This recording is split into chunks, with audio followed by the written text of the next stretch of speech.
Welcome to e-Pathshala online classes. আগামী RRB, NTPC এবং group D এক্সামকে মাথায় রেখে আমরা যে নতুন সিরিজ শুরু করেছিলাম, আজ দ্বিতীয় পর্ব।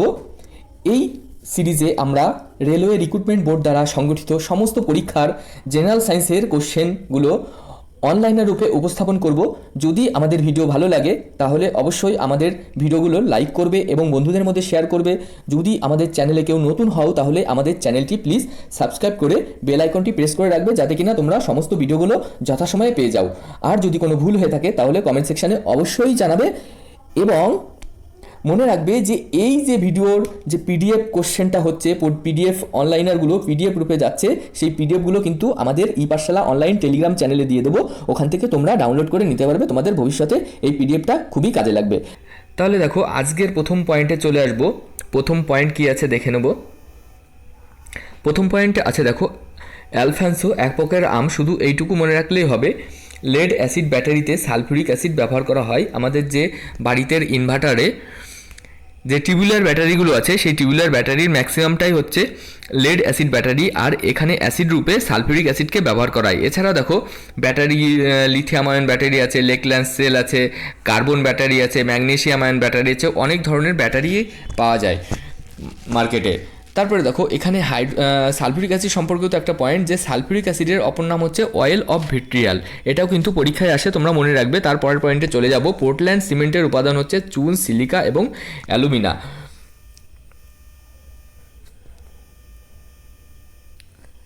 দেখো, পরের পয়েন্ট আছে ক্রায়োজেনিক ইঞ্জিন, যে রকেটে ব্যবহার করা হয়। ক্রায়োজেনিক টেকনোলজি একটা খুবই নিম্ন তাপমাত্রাযুক্ত একটা টেকনোলজি। এটা সাধারণত রকেটে ব্যবহার করা হয়, আর বিভিন্ন খাদ্যবস্তু এবং বিভিন্ন ফলের বীজ সংরক্ষণে খুবই নিম্ন তাপমাত্রা, প্রায় -192 ডিগ্রি বা -165 থেকে -192 ডিগ্রি সেন্টিগ্রেড, এই রেঞ্জের তাপমাত্রায় কিন্তু ক্রায়ো সংরক্ষণ করা হয়। ঠিক আছে, তাহলে এখানে পয়েন্টটা মনে রাখবো যে ক্রায়োজেনিক ইঞ্জিন সাধারণত রকেটে ব্যবহার করা হয়। তারপরের পয়েন্ট দেখো, মাদাম কুরি রসায়ন ও পদার্থবিদ্যা উভয় বিষয়ে নোবেল পুরস্কার পেয়েছিলেন। তিনি দেখো, প্রথমে পদার্থবিদ্যায় নোবেল পুরস্কার পেয়েছিলেন তেজস্ক্রিয়তা আবিষ্কার করার জন্য। তারপরের তিনি কেমিস্ট্রিতে নোবেল প্রাইজ পেয়েছেন, সেটা হচ্ছে রেডিয়াম এবং পোলোনিয়াম দুটো তেজস্ক্রিয় মৌল আবিষ্কার করার জন্য। তারপরের পয়েন্ট আসবো, তরলের সংশক্তি বল বা কোহেসিভ ফোর্সের জন্য পৃষ্ঠটান বা সারফেস টেনশন দেখা যায়। কোহেসিভ ফোর্স কি? দেখো, একই ধরনের অণুর মধ্যে যে আকর্ষণ বা বিকর্ষণ বল দেখা যায়, সেই বলকে বলা হয় কোহেসিভ ফোর্স। আর যদি বিভিন্ন অণুর মধ্যে আকর্ষণ বল বা বিকর্ষণ বল দেখা যায়, সেটা হচ্ছে অ্যাডহেসিভ ফোর্স। যেমন দেখো, জলের অণুগুলো নিজেদের মধ্যে যে বল দ্বারা পরস্পরকে আকর্ষণ করে, সেটা হচ্ছে কোহেসিভ ফোর্স, কারণ এখানে একই পদার্থের অণুগুলো কাজ করছে। আর দেখো, আঠা এবং কাগজ দুটো পদার্থের দুটো আলাদা অণুর মধ্যে যে বল কাজ করছে, সেটা হচ্ছে অ্যাডহেসিভ ফোর্স। তাহলে এখানে জানতে চেয়েছে যে সারফেস টেনশনের কারণ কি। দেখো, সারফেস টেনশনের কারণ হচ্ছে কোহেসিভ ফোর্স। তোমরা মনে রেখে দেবে যে কোহেসিভ ফোর্স হচ্ছে সারফেস টেনশনের জন্য দায়ী।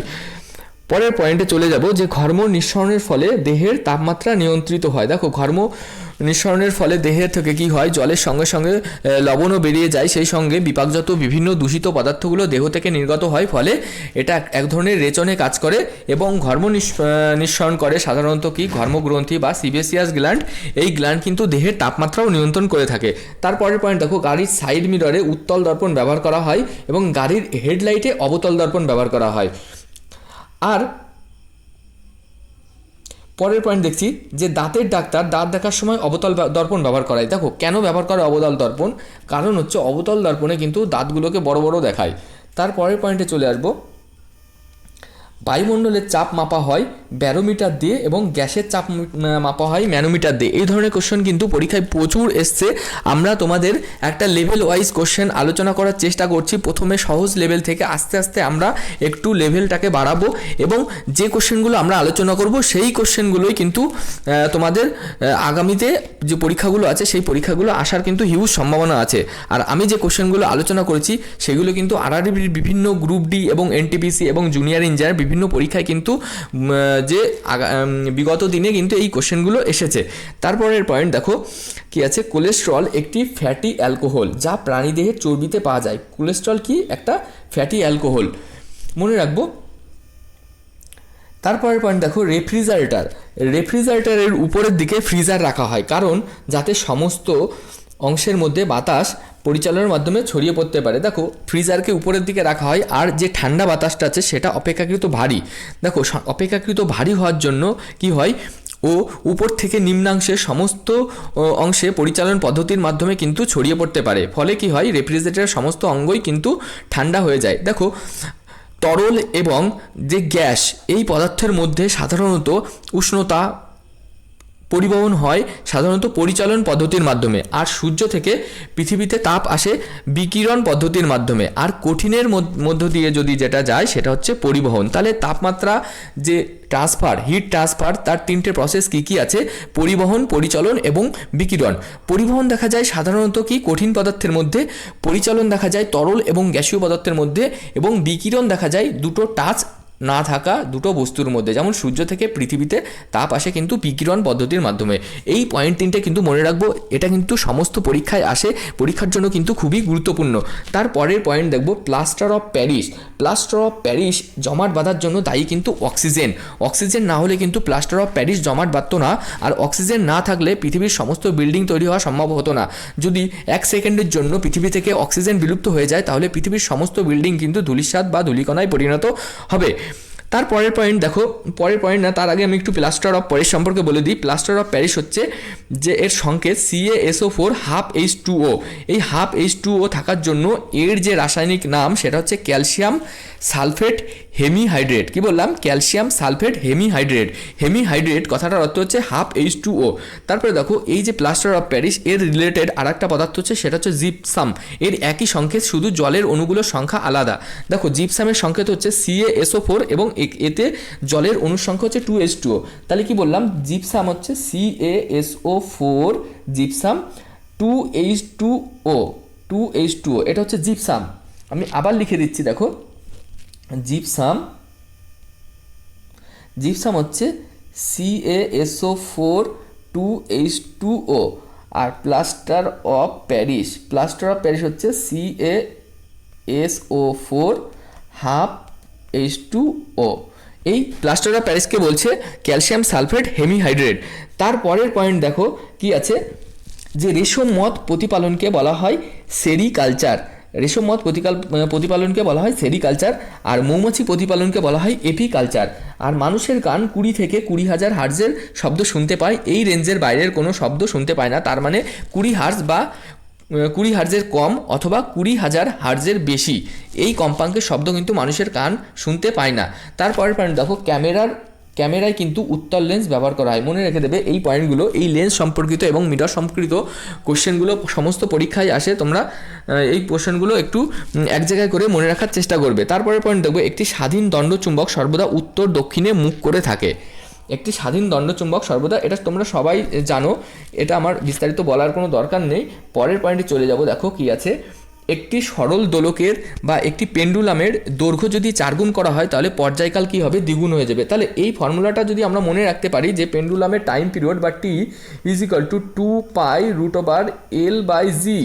দেখো এটা কি হচ্ছে, যে এই যে সরল দোলকের দৈর্ঘ্য বা এল, এর সঙ্গে কি হচ্ছে টাইম পিরিয়ড। তাহলে টাইম পিরিয়ড আর দৈর্ঘ্যের মধ্যে সম্পর্ক হচ্ছে তার বর্গমূলের সঙ্গে সমানুপাতিক। কি বললাম, সরল দোলকের যে পর্যায়কাল আছে কি হচ্ছে, সরল দোলকের দৈর্ঘ্যের বর্গমূলের সঙ্গে সমানুপাতিক। তাহলে যদি দৈর্ঘ্য 4 গুণ হয়ে যায়, তার বর্গমূল অবশ্যই 2, তাহলে কি হবে, পর্যায়কাল দ্বিগুণ হয়ে যাবে। পরের পয়েন্ট দেখো কি আছে, অক্সিজেনের উপস্থিতিতে গ্লুকোজ ভেঙে কার্বন ডাইঅক্সাইড ও জল তৈরির প্রক্রিয়াকে বলা হয় সবাত শ্বসন। সবাত শ্বসনের সংজ্ঞাটা মনে রাখতে পারো। তারপরের পয়েন্ট দেখো, বলছি যে স্থিতি ঘর্ষণ বলের মান গতীয় ঘর্ষণ বলের মান থেকে বেশি হয়। দেখো স্ট্যাটিক ফ্রিকশনাল ফোর্স, দেখো একটা স্থির বস্তুর মধ্যে যে পরিমাণ ঘর্ষণ বল কাজ করে, নিশ্চয়ই একটা গতিশীল বস্তুর মধ্যে সেই পরিমাণ ঘর্ষণ বল কাজ করে না। অপেক্ষাকৃত গতিশীল বস্তুতে ঘর্ষণ বলের মান কিন্তু কম হবে। তাহলে আমরা মনে রেখে দিতে পারি যে স্থিতি ঘর্ষণ বলের মান গতীয় ঘর্ষণ বলের মানের থেকে বেশি হয়। পরের পয়েন্ট চলে আসবো, 1 অশ্ব ক্ষমতা = 746 ওয়াট। আর চোখের যে অংশে ছবি তৈরি হয় বা প্রতিবিম্ব তৈরি হয় সেই অংশটি হচ্ছে রেটিনা, যেটা চোখের একেবারে পেছনের দিকে অবস্থিত। তারপরে পয়েন্ট, বয়েলের সূত্র স্থির তাপমাত্রার ক্ষেত্রে প্রযোজ্য। বয়েলের সূত্রটি আমরা দেখে নেব কি, যে P V is equal to constant যদি টেম্পারেচার ধ্রুবক হয়, যদি তাপমাত্রা ধ্রুবক হয় তাহলে PV is equal to constant. তাহলে এখানে আমরা বলছি যে বয়েলের সূত্র স্থির তাপমাত্রার ক্ষেত্রে প্রযোজ্য, আর এই সূত্রটা মনে রেখে দেবো, PV is equal to constant. আবার এই অঙ্কটার একটা মডিফাইড, এই সূত্রের একটা modified P1 V1 is equal two P2 V2 হবে। এটাও কিন্তু একটা বয়েলের সূত্র মডিফাইড রূপ। তারপরের পয়েন্টে চলে আসবো, কি আছে, কাঁচ কাটতে হিরে ব্যবহার করা হয় কারণ কাচের থেকে হীরের ঘনত্ব বেশি। দেখো কাচের যে হার্ডনেস আছে সেই হার্ডনেসের থেকে হীরের হার্ডনেস কিন্তু প্রায় ডবল। কাচের হার্ডনেস প্রায় 5.5-এর কাছাকাছি, আর হীরের প্রায় 10 পয়েন্টের কাছাকাছি। তাহলে দেখো কাঁচ কাটতে সাধারণত হিরে ব্যবহার করা হয়, এর কারণ হচ্ছে কাচের থেকে হীরের ঘনত্ব কিন্তু অনেক বেশি, এর হার্ডনেসও অনেক বেশি, কারণ ডায়মন্ড কিন্তু সবথেকে hardest element in the earth. তারপরে পয়েন্ট দেখো, যে তেজস্ক্রিয় রশ্মিগুলো আছে আলফা বিটা গামা, এর মধ্যে কিন্তু গামা রশ্মি সবথেকে বেশি ক্ষতিকারক রশ্মি। তারপরের পয়েন্ট দেখো, তড়িৎচুম্বকীয় তরঙ্গের বেগ আর আলোর বেগ পরস্পর কিন্তু সমান হয়। এইভাবে আমরা পয়েন্ট টু পয়েন্ট মনে রাখবো যাতে অল্প সময়ে তোমাদের সিলেবাসটা কভার করতে পারি। এর জন্য তোমাদের অনলাইনের রূপে উপস্থাপন করছি। এরপরে আমাদের কিন্তু এমসিকিউ সিরিজও চলছে, ওটাও কিন্তু চলবে। Top 1000 general science for SSC RRB এবং অল কাইন্ড অফ যে এক্সামিনেশান আছে সেই এক্সামিনেশনের জন্য আমরা ওই সিরিজটাও চালাবো। আবার এই সিরিজটাও চলছে কারণ সামনে কিন্তু এনটিপিসি এবং গ্রুপ ডি আছে, সেই এক্সাম দুটোকে আমরা ফোকাস করে এগোচ্ছি। তার জন্য কিন্তু আমরা অল্প সময়ে একটা হিউজ সিলেবাস কভার করার চেষ্টা করছি। তারপরের পয়েন্ট আসবো, দেখো ম্যাগনেটিক ফ্লাক্স। ম্যাগনেটিক ফ্লাক্সের একক হচ্ছে ওয়েবার, আর ম্যাগনেটিক ফ্লাক্স ডেন্সিটি বা ম্যাগনেটিক ফ্লাক্সের ঘনত্বের একক হচ্ছে ওয়েবার পার মিটার স্কোয়ার, বা একে টেসলা বলা হয়ে থাকে। দেখো তাহলে এই দুটোর কোশ্চেনের মধ্যে যেন না গুলিয়ে যায় বা আমরা না ভুল করি। দেখো ম্যাগনেটিক ফ্লাক্সের একক হচ্ছে ওয়েবার, আর ম্যাগনেটিক ফ্লাক্স ডেন্সিটি বা ম্যাগনেটিক ফ্লাক্সের ঘনত্বের একক হচ্ছে ওয়েবার পার মিটার স্কোয়ার বা টেসলা। তারপরের পয়েন্ট দেখো, রকেট রৈখিক ভরবেগের সংরক্ষণ সূত্র মেনে চলে। ভরবেগের সংরক্ষণ সূত্র কি, দেখো m1 v1 is equal two m2 v2। রকেটে কি হয়, রৈখিক ভরবেগের সংরক্ষণ সূত্র কিন্তু এখানে মেনে চলে। পরের পয়েন্টে চলে আসবো, ফেনলের সঙ্গে জিঙ্ক পাউডারের বিক্রিয়ায় বেনজিন তৈরি হয়। শুধু এই লাইনটুকুই মনে রাখবো, এর বেশি মনে রাখার দরকার নেই, যে ফেনলের সঙ্গে জিঙ্ক পাউডারের বিক্রিয়ায় বেনজিন তৈরি হয়। পরের পয়েন্ট, উচ্চ তাপমাত্রা পরিমাপ করতে পাইরোমিটার ব্যবহার করা হয়। দেখো যে খুব হিউজ টেম্পারেচার আমরা সাধারণত যখন মাপি তখন কিন্তু যে যন্ত্রটা মাপা হয়, যে যন্ত্রের সাহায্যে মাপা হয় সেই যন্ত্রটা হচ্ছে পাইরোমিটার। তারপরে দেখো ডায়োডের মধ্যে দিয়ে তড়িৎ কিন্তু একমুখে প্রবাহিত হয়। ডায়োডের সংকেতটা যদি মনে রাখতে পারো, যে সিম্বল, তাহলেই কিন্তু বুঝতে পারবে যে কারেন্ট কিন্তু এই দিকে ফ্লো হচ্ছে, এই দিকে কিন্তু কারেন্ট ফ্লো হবে না। তার মানে দেখো কারেন্টের একমুখী প্রবাহ হচ্ছে, ইউনিডিরেকশনাল তার প্রবাহ হচ্ছে, তার বিপরীত দিকে কিন্তু প্রবাহ হচ্ছে না। তা আমরা মনে রাখতে পারি যে ডায়োডের মধ্যে তড়িতের একমুখী প্রবাহ হয়, আর সেই সঙ্গে সঙ্গে আমরা ডায়োডের সিম্বলটা এইভাবে মনে রেখে দেব। তারপরের পয়েন্ট দেখো কি আছে, সবচেয়ে কঠিন পদার্থ। সবচেয়ে কঠিন পদার্থ হচ্ছে হীরা বা ডায়মন্ড। তরলে নিমজ্জিত কোনো বস্তুর ওজন বস্তু দ্বারা অপসারিত তরলের সমান হয়। দেখো এই আর্কিমিডিসের সূত্র থেকে আমরা এটাই জানতে পারি যে তরলে নিমজ্জিত কোনো বস্তুর ওজন বস্তু দ্বারা অপসারিত তরলের সমান হয়। তারপরে পয়েন্ট দেখো, ওজোন স্তর ক্ষয়ের জন্য দায়ী হচ্ছে ক্লোরোফ্লোরোকার্বন বা সিএফসি, যা রেফ্রিজারেটরে ব্যবহৃত হয়। সিএফসির ফুল ফর্ম হচ্ছে ক্লোরোফ্লোরোকার্বন, এটাও কিন্তু পরীক্ষায় অনেকবার এসছে। তারপরে দেখো, রঙিন টিভিতে নীল, সবুজ ও লাল এই তিনটি রঙের সমন্বয়ে রঙিন ছবি তৈরি হয়। মনে রাখতে পারো যে BGR, ব্লু গ্রিন রেড, তার মানে কি নীল, সবুজ এবং লাল এই তিনটি রঙের সমন্বয়ে কিন্তু রঙিন ছবি তৈরি করা হয়। তারপরের পয়েন্ট দেখো, কৈশিকতা বা ক্যাপিলারিটি দেখা যায় যখন অ্যাডহেসিভ ফোর্স আর কোহেসিভ ফোর্সের মধ্যে যখন আমরা তুলনা করব, যে অ্যাডহেসিভ ফোর্সের মান কোহেসিভ ফোর্সের চেয়ে যদি বেশি হয়ে যায় তাহলেই কিন্তু ক্যাপিলারি অ্যাকশান দেখা দেবে, না হলে কিন্তু জলের ক্যাপিলারিটি বা যে কৈশিকতা এই ধর্ম দেখা যাবে না, বা জল মূল্যম দ্বারা উপরে উঠবে না, বা ল্যাম্পের সলতে দিয়ে তেল উপরে উঠবে না। যদি অ্যাডহেসিভ ফোর্স বেশি হয়ে যায় তাহলেই কিন্তু এই কৈশিকতা বা ক্যাপিলারিটি বল এটা কিন্তু কাজ করবে। তারপরের পয়েন্টে আসবো, যে 1 kilowatt is equal to 1000 watt. এটা নতুন কিছু না, এটা তোমরা সবাই জানো। তারপরের পয়েন্ট দেখো, অ্যাসিড বৃষ্টি মূলত সালফার ডাইঅক্সাইড ও নাইট্রাস অক্সাইডের জন্য হয়। কি বললাম? অ্যাসিড বৃষ্টি সাধারণত সালফার ডাইঅক্সাইড মেনলি হচ্ছে, তোমরা মনে রাখবে যে সালফার ডাইঅক্সাইড কিন্তু অ্যাসিড বৃষ্টির জন্য মূলত দায়ী। এর সঙ্গে সঙ্গে নাইট্রাস অক্সাইডের জন্যও হয়।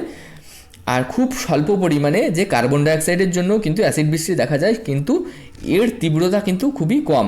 তারপরে পয়েন্ট দেখো, প্রেশার কুকারে তাড়াতাড়ি রান্না হয় কারণ চাপ বাড়ার ফলে স্ফুটনাঙ্ক বেড়ে যায়। প্রেশার কুকারের মধ্যে কি হয় দেখো, কৃত্রিমভাবে তার মধ্যে তার বস্তু যে জিনিসগুলো আমরা রাখছি বা খাদ্যবস্তু রাখছি, কৃত্রিমভাবে তার মধ্যে হিউজ একটা প্রেশার তৈরি করা হয়। এর ফলে কি হয়, যে জলের স্ফুটনাঙ্ক এটা কিন্তু বেড়ে যায়।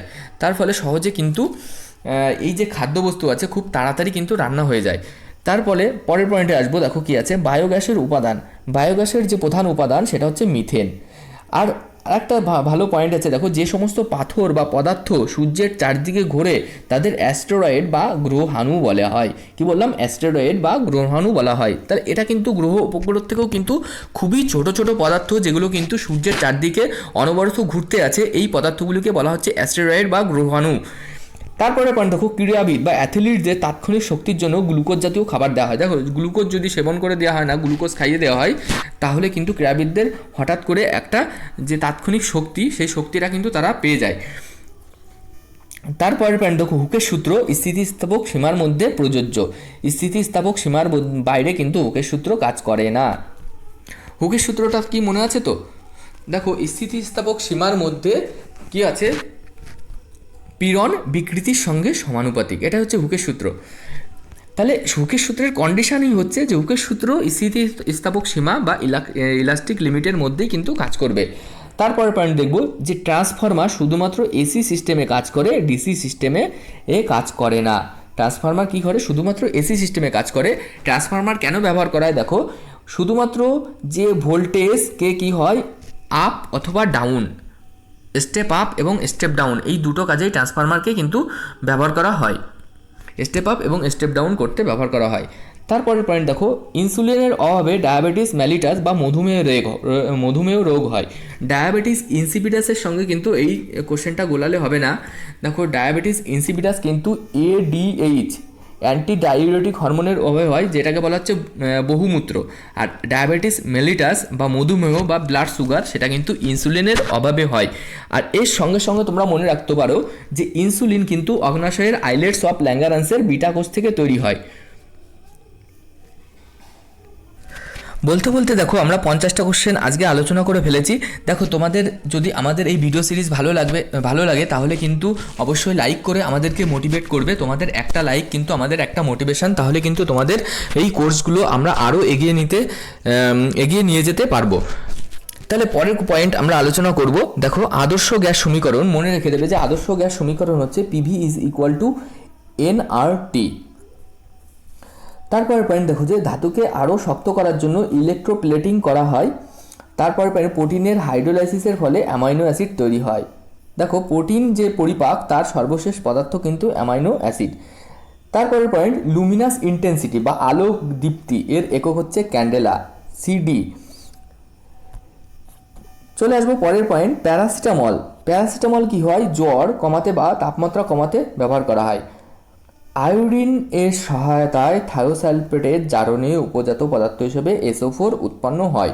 এই পয়েন্টটা কিন্তু খুবই ইম্পর্টেন্ট, তোমরা মনে রেখে দিতে পারো যে আয়োডিনের সহায়তায় থায়োসালফেট এর জারণে উপজাত পদার্থ হিসেবে SO4 উৎপন্ন হয়।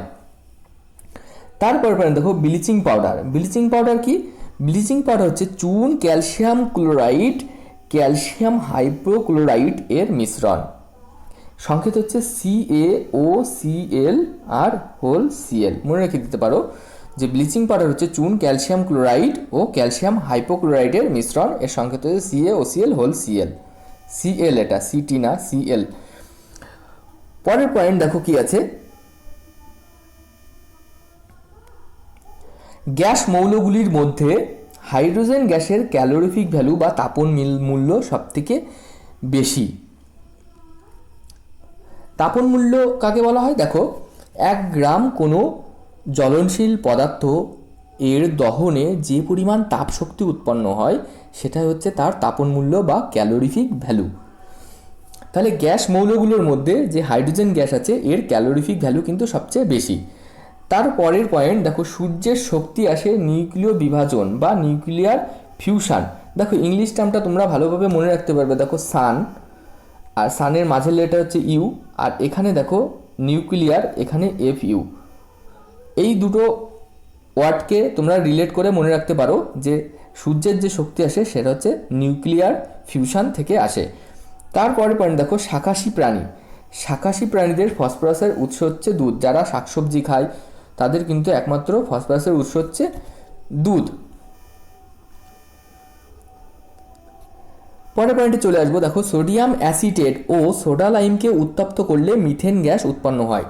কি বললাম? সোডিয়াম অ্যাসিটেট ও সোডা লাইমকে উত্তপ্ত করলে মিথেন গ্যাস উৎপন্ন হয়। সোডিয়াম অ্যাসিটেট দেখো সংকেত কি, CH3COO, এটা হচ্ছে সোডিয়াম অ্যাসিটেট।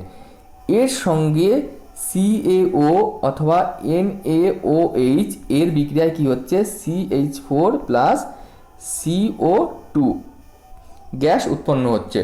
তাহলে দেখো সোডিয়াম অ্যাসিটেট ও সোডা লাইমকে যদি উত্তপ্ত করা হয় তাহলে কিন্তু CH4 বা মিথেন গ্যাস উৎপন্ন হয়। মিথেন গ্যাসের সংকেত হচ্ছে CH4। তারপরের পয়েন্ট চলে আসবো যে এডসের পুরো নাম হচ্ছে দেখো অ্যাকোয়ার্ড ইমিউনো ডেফিসিয়েন্সি সিনড্রোম, যেটা হচ্ছে HIV ভাইরাসের জন্য এই ধরনের এইডস রোগটা হয়। তারপরে দেখো ডাক্তার ক্রিশ্চিয়ান বার্নার্ড প্রথম মানুষের হৃদযন্ত্র প্রতিস্থাপন করেন। এটা কিন্তু খুবই গুরুত্বপূর্ণ পয়েন্ট, তোমরা মনে রাখবে যে ডাক্তার ক্রিশ্চিয়ান বার্নার্ড প্রথম মানুষের হৃদযন্ত্র প্রতিস্থাপন করেন। মাশরুম, ব্যাঙের ছাতা, ইস্ট, পেনিসিলিয়াম এগুলো হচ্ছে ফাঙ্গাসের উদাহরণ বা ছত্রাকের উদাহরণ। সিল্ক উৎপাদনে প্রথম দেশ হচ্ছে চীন। পরের পয়েন্ট আসবো যে তরলের স্ফুটনাঙ্ক পৌঁছানোর আগেই বাষ্পীভূত হওয়াকে কি বলা হয়। দেখো তরলের স্ফুটনাঙ্কে পৌঁছানোর আগেই বাষ্পীভূত হওয়াকে বলা হয় ইভ্যাপোরেশন। আর পরমাণুর মধ্যে দেখো পরমাণুর যে প্রকৃতি সাধারণত নিস্তড়িত, কারণ এখানে পজিটিভ আধানযুক্ত প্রোটন কণার সংখ্যা এবং নেগেটিভ আধানযুক্ত ইলেকট্রন কণার সংখ্যা কিন্তু সমান। যদি প্রোটন সংখ্যা বেশি হয়ে যায় তাহলে কিন্তু সেটা পজিটিভ হয়ে যাবে, আর যদি ইলেকট্রন সংখ্যা বেশি হয়ে যায় সেটা কিন্তু নেগেটিভ হয়ে যাবে। সাধারণত যদি ইলেকট্রনের থেকে প্রোটন সংখ্যা বেশি হয়ে যায় তার মানে সেটা পজিটিভ আয়নে পরিণত হবে, আর যদি প্রোটনের থেকে ইলেকট্রন সংখ্যা বেশি হয়ে যায় তাহলে কিন্তু নেগেটিভ আয়নে পরিণত হবে। পরের পয়েন্ট চলে আসবে যে কঠিন কার্বন ডাইঅক্সাইডকে কি বলা হয়, ড্রাই আইস বা শুষ্ক বরফ বলা হয়। কি বললাম? কঠিন কার্বন ডাইঅক্সাইডকে ড্রাই আইস বা শুষ্ক বরফ বলা হয়।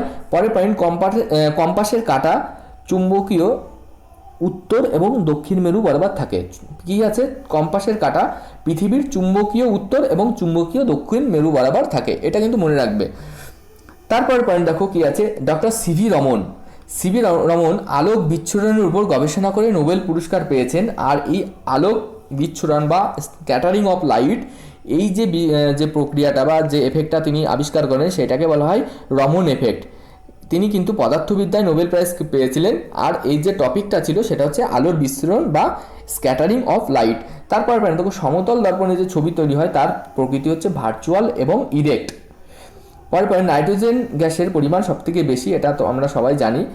সিমেন্ট ও হাড় এর মধ্যে কমন বা সাধারণ হচ্ছে ক্যালসিয়াম, দুটোতেই কিন্তু ক্যালসিয়াম বর্তমান।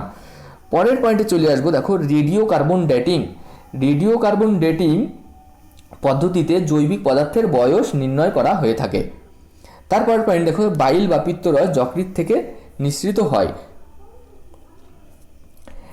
নেক্সট পয়েন্ট দেখবো যে থমসন ইলেকট্রন আবিষ্কার করেন। এর সঙ্গে সঙ্গে আমরা প্রোটন এবং নিউট্রনগুলো জেনে রাখবো। দেখো নিউটন আবিষ্কার করেন হচ্ছে স্যাডউইক, আর প্রোটন আবিষ্কার করেন বিজ্ঞানী রাদারফোর্ড।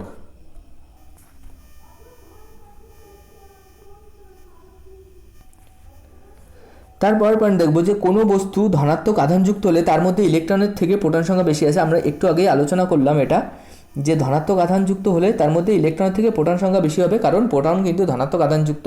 তারপর পাললিক শিলায় কিন্তু পেট্রোলিয়াম পাওয়া যায়। পেট্রোলিয়াম যে ধরনের শিলা থেকে বের করা হয় সেটা হচ্ছে পাললিক শিলা। আর গাজরে পাওয়া যায় ভিটামিন এ। পরের পয়েন্ট চলে আসবো যে শ্বেতকণিকার অপর নাম হচ্ছে লিউকোসাইট। দেখো শ্বেতকণিকার পরিমাণ যদি অস্বাভাবিকের তুলনায় বেড়ে যায় তাহলে কিন্তু ব্লাড ক্যান্সার বা লিউকোমিয়া হয়। পরের পয়েন্ট দেখো সাধারণ লবণের অপর নাম হচ্ছে সোডিয়াম ক্লোরাইড। এই ধরনের কোশ্চেনগুলো খুবই সহজ, এগুলো কিন্তু বিভিন্ন পরীক্ষায় এসেছে, যার জন্য তুলেছি। আস্তে আস্তে কোশ্চেনের লেভেলগুলো বাড়বে। তারপরের পয়েন্ট দেখো চলে আসবো, কেলাসিত কপার সালফেটকে ব্লু ভিট্রিয়াল বলা হয়। কি বললাম? কেলাসিত কপার সালফেটকে ব্লু ভিট্রিয়াল বলা হয়। আর দেখো অ্যানথ্রাক্স একটি রোগ, সাধারণত গরু, মোষ প্রভৃতি গৃহপালিত পশুদের দেহে দেখা যায়। নেক্সট পয়েন্টে চলে আসবো যে কয়েন, ব্যাংকনোট, মেডেল সংক্রান্ত যে সংগ্রহ সংক্রান্ত যে পড়াশোনা সেটাকে বলা হয় নিউমিসমেটিক বা কয়েন বিদ্যা, বা এখানে আমরা মনে রেখে দেব যে কয়েন, ব্যাংকনোট, মেডেল সংক্রান্ত পড়াশোনাকে বলা হয় নিউমিসমেটিক। তারপরে পয়েন্ট দেখো, বৈদ্যুতিক প্রভাবমাত্রা এর চুম্বকীয় প্রভাব প্রথম বিজ্ঞানী ওরস্টেড প্রথম কিন্তু এটা পর্যবেক্ষণ করেন বা লক্ষ্য করেন। বৈদ্যুতিক প্রভাবমাত্রার চুম্বকীয় প্রভাব বিজ্ঞানী ওরস্টেড প্রথম লক্ষ্য করেন। তারপরে পয়েন্ট দেখব যে তড়িৎ প্রবাহমাত্রা তাপীয় ফলের একটি উদাহরণ হচ্ছে বৈদ্যুতিক কেটলি, ইলেকট্রিক কেটলি। এটা কি হয়? তড়িৎ প্রবাহমাত্রার তাপীয় ফলের একটা ব্যবহারিক প্রয়োগ। তড়িৎ প্রবাহমাত্রার ফলে যে তাপ উৎপন্ন হয় সেই পদ্ধতিকে কাজে লাগিয়ে কিন্তু বৈদ্যুতিক কেটলির ওয়ার্কিং প্রিন্সিপালকে তৈরি করা হয়েছে। তারপরের পয়েন্ট দেখব কি আছে, যে লাইপেজ একটি ফ্যাট পরিপাককারী উৎসেচক। দেখো লাইপেজ আমরা এই নামটা থেকেই মনে রাখতে পারি, লাইপেজ কথাটা এসছে লিপিড থেকে, লিপিড কথার অর্থ হচ্ছে ফ্যাট বা চর্বি। তারপরের পয়েন্ট দেখো, লোহিত রক্তকণিকা অস্থিমজ্জা থেকে উৎপন্ন হয়। লাল অস্থিমজ্জা, এখানে মনে রাখবো লাল অস্থিমজ্জা থেকে তৈরি হয়।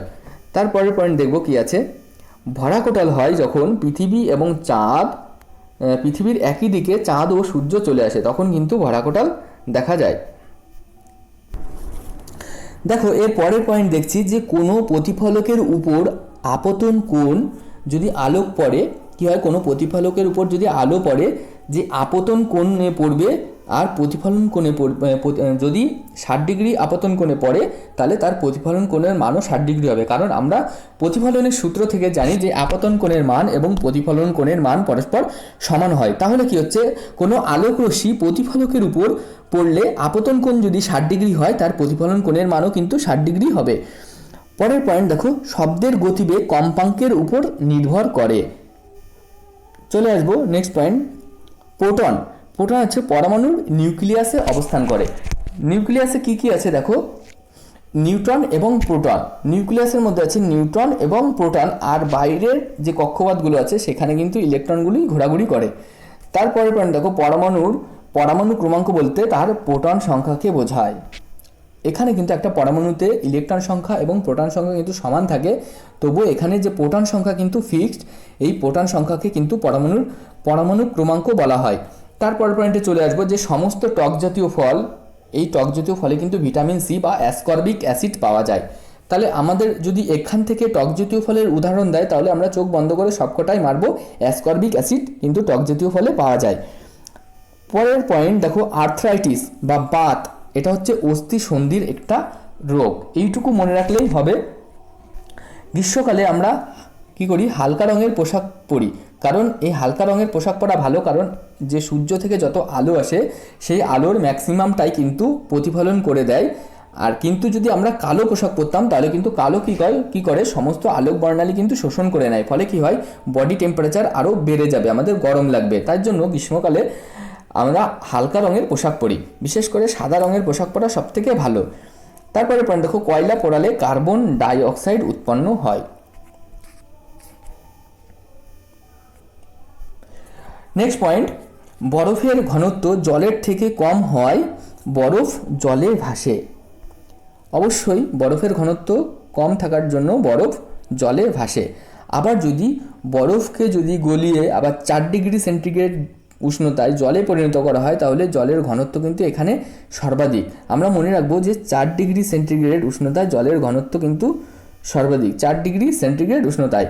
তারপরের পয়েন্ট দেখছি যে বৃষ্টির জলের আকার গোলক আকার হয়, গোলকের মতো আকার ধারণ করে, কারণ জলের পৃষ্ঠটান বা সারফেস টেনশনের জন্য। নেক্সট পয়েন্ট, আজকের লাস্ট কোশ্চেন, জলাতঙ্ক বা র্যাবিস রোগের টিকা আবিষ্কার করেন বিজ্ঞানী লুই পাস্তুর। জলাতঙ্ক বা র্যাবিস রোগের টিকা আবিষ্কার করেন বিজ্ঞানী লুই পাস্তুর। দেখো আমরা এখানে অনলাইনের সিরিজ শুরু করছি তোমাদের কথা মাথায় রেখে যাতে তোমরা খুব অল্প সময়ে যে আরআরবি এনটিপিসি এবং গ্রুপ ডি সিলেবাসটা শেষ করতে পারি, তার জন্য এই সিরিজটা হয়ে গেলে তোমাদের জেনারেল সায়েন্সের আরও চ্যাপ্টার ওয়াইজ ক্লাস শুরু হবে। আমাদের চ্যানেলের এই ভিডিও সিরিজ বা আমাদের ভিডিওগুলি যদি তোমাদের ভালো লাগে তাহলে অবশ্যই আমাদের ভিডিওগুলি লাইক করবে এবং বন্ধুদের মধ্যে শেয়ার করবে এবং নিজেদের বন্ধু যারা আছে তাদেরকেও বলবে আমাদের চ্যানেলটা সাবস্ক্রাইব করতে। ধন্যবাদ।